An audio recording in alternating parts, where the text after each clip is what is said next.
исторический центр Кракова, в прошлом столицы польского государства. В Кракове находится самая большая в Европе рыночная площадь и множество исторических жилых домов, дворцов и церквей с великолепными интерьерами.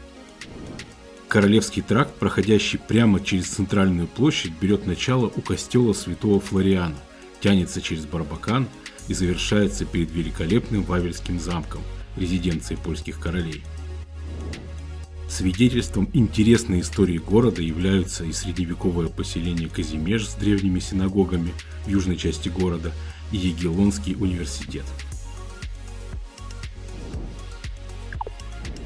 Соляные шахты Величко и Бохня. Этим шахтам 700 лет. Каменную соль здесь начали добывать с 13 века, благодаря чему Величко считается старейшим месторождением такого рода в Европе. Соляная шахта Величко – это необычный подземный город, включающий 300 километров извилистых туннелей с укромными закутками и закоулками, сверкающими скульптурами, люстрами, часовнями и даже бальным залом, вырезанными и изваянными из соли. Аушвиц-Биркенау – нацистский концентрационный лагерь и лагерь смерти. Аушвиц-Биркенау был крупнейшим из 6 лагерей уничтожения, созданных нацистской Германией в оккупированной Польше в период Второй мировой войны. В него входило более 40 отдельных лагерей, ставших местом принудительного труда, пыток и уничтожения свыше 1 миллиона человек. Большинство жертв геноцида – это евреи из Польши и остальной Европы. Беловежская пуща. Сегодня Беловежская пуща – это последний сохранившийся фрагмент необъятных первозданных лесов европейской равнины. Польская часть Беловежской пущи известна как Беловежский национальный парк. Площадь парка, находящегося под охраной, составляет около 105 квадратных километров. Биологическое разнообразие этих территорий поистине уникально. Здесь обитает крупнейшая популяция знакового вида животных – европейского зубра. Исторический центр Варшавы. В отличие от Краковской, главная площадь польской столицы была почти полностью разрушена немецкими войсками во время Варшавского восстания в августе 1944 года. После войны жители Варшавы организовали кампанию по восстановлению старого города, в результате которой с невероятной тщательностью были реконструированы дома, костелы и рыночная площадь. Это уникальный случай почти 100% реконструкции в истории архитектуры. Старый город Замостье. Архитектурный ансамбль Замостья спроектирован его основателем Яном Замойским и итальянским зодчим Бернардо Морандо в точном соответствии с итальянской концепцией идеального города. Замостье не пострадало во время Второй мировой войны. Сохранились его первоначальная планировка и фортификационное сооружение, а также большинство зданий, в архитектуре которых сочетаются итальянские и центральноевропейские традиции. Средневековый город Тарунь. Тарунь обязан своим возникновением Тевтонскому ордену, который в XIII веке построил здесь замок. Свидетельством важности города является множество выдающихся зданий в его старом городе и новом городе. Одно из них – дом Коперника. Архитектура города варьируется от кирпичной готики до маньеризма и барокко. В начале нового времени это был один из 4 крупнейших городов Польши, находившихся на территории королевских владений. Тарунь – один из немногих польских городов, не пострадавших во время Второй мировой войны, поэтому его старый город полностью сохранился, что совершенно уникально для Польши. Замок Тевтонского ордена в Мальборке. Этот укрепленный монастырь XIII века, принадлежавший Тевтонскому ордену, был расширен и богато оформлен, когда сюда была перенесена из Венеции резиденция великого магистра. Замок в Мальборке не только служил резиденцией магистров Тевтонского ордена, он также играл роль его экономического, военного и административного центра. Это самый большой замок в мире и самое большое кирпичное здание во всей Европе. Замок в Мальборге напоминает о насильственном крещении балтийских народов и колонизации их исконных земель, что сыграло важную роль в истории Европы. После жестоких разрушений во время Второй мировой войны замок был отреставрирован и сейчас открыт для посетителей.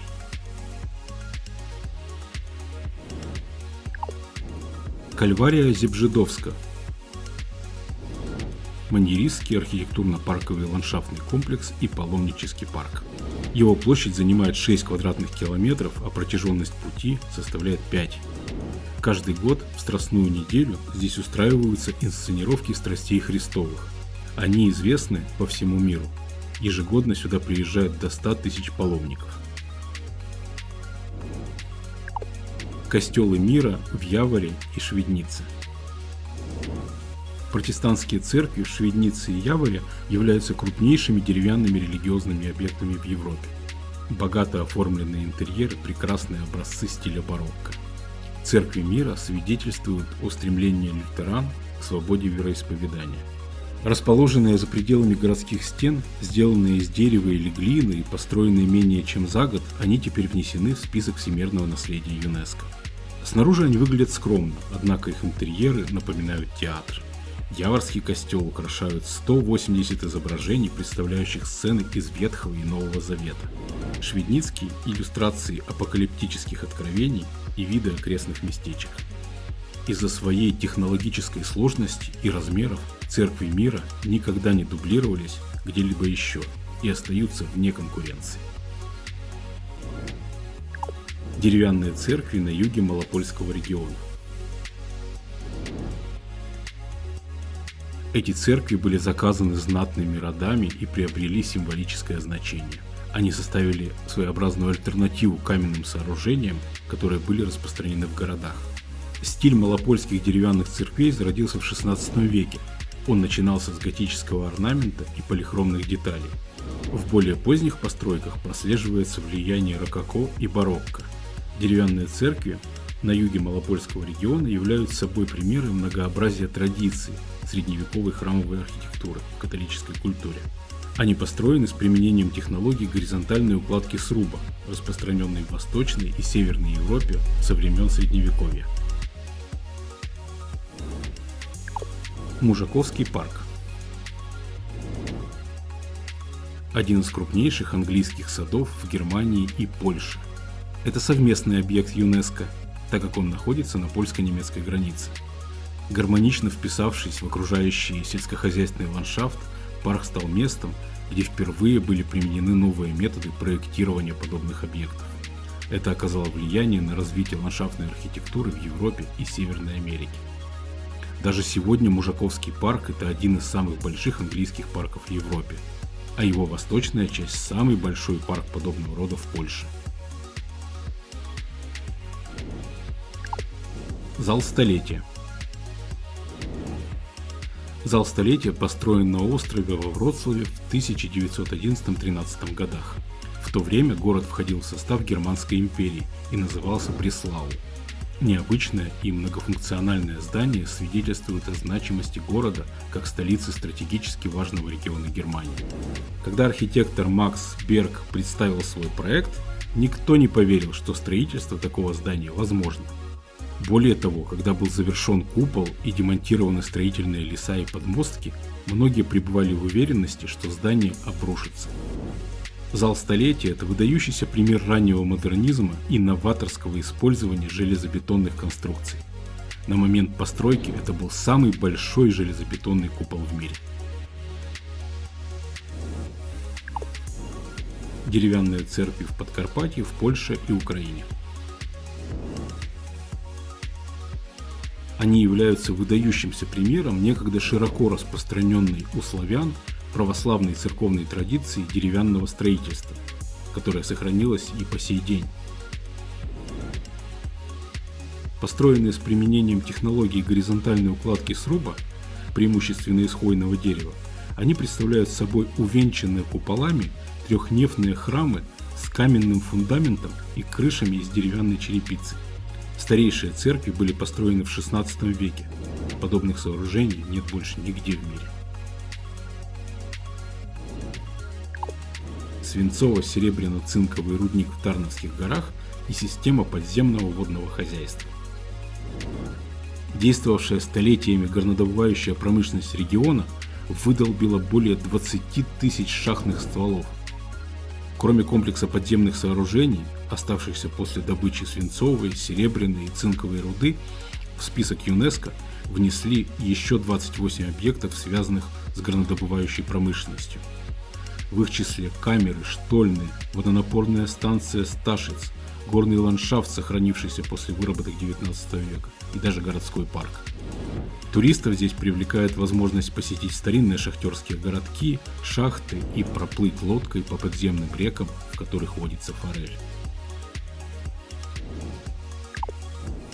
Шеменки – доисторические кремниевые копи. Это один из крупнейших известных комплексов доисторических кремниевых рудников в Европе. На стенах можно увидеть наскальные рисунки эпохи неолита. Основной период эксплуатации кремниевых рудников пришелся на 3900-1600 годы до нашей эры. Добывавшийся в них полосатый кремень использовался главным образом для изготовления топоров и прочих орудий. Буковые леса в Бищацком национальном парке. Потрясающая дикая природа и живописные ландшафты сделали эту достопримечательность идеальным местом для отдыха. Бищады – один из горных районов Европы, не тронутый урбанизацией, который покрыт природными лесами, что и привлекает сюда людей, жаждущих свободы. Подпишись на канал Тайны Польши, чтобы не пропустить новые видео о путешествиях по Польше.